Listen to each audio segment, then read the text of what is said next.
అని అన్న బెల్ట్ తీసుకొని కొట్టడానికి వచ్చింది. నా షాపుని కొట్టకురా, నేను కొట్టినా కొట్టుకుంటా, పెట్టినా పెట్టుకుంటా, నా షాపు మీద నువ్వు చెయ్యొద్దు అనేసి దొబ్బాడు.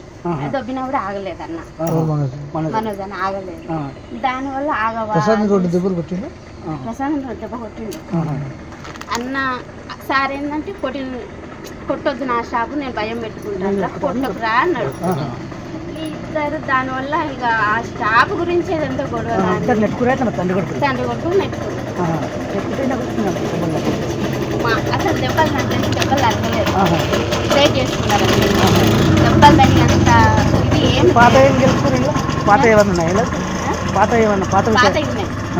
అది ఇది ఒకటేసారి.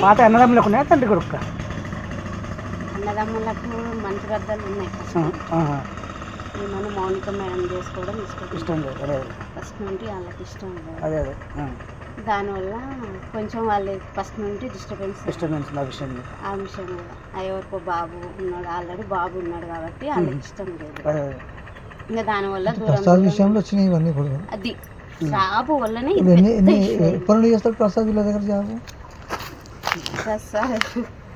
ప్రసాద్ జాబా వాడు 6 సంవత్సరాలు 4 సంవత్సరాలు హైదరాబాద్ కాదు పనిచేస్తాడు సార్ దగ్గర. ఇంట్లో ఎవరెవరు ఉన్నారు? మనోజ్ నుండి మౌనిక ముందు అమ్ముంది, ముగ్గురు. సార్ లేడా? మార్నింగ్ మేడం వచ్చి ప్రసన్న మేడం వచ్చింది కదా, మధ్యాహ్నం కనిపించింది. లక్ష్మీ మేడం అంటే ఏమన్నా సంజాయించిందా లేకపోతే చెప్తుంది ఇంకా ఫోన్ చేస్తారు. మాట్లాడు అన్న నా ఫోన్ అందరి ఫోన్ హ్యాండ్ ఓవర్ చేసుకున్నాడు, కానీ నా మీద నమ్మకం ఎక్కువ. నా ఫోన్ ఒక్కటే హ్యాండ్ ఓవర్ చేసుకున్నాడు.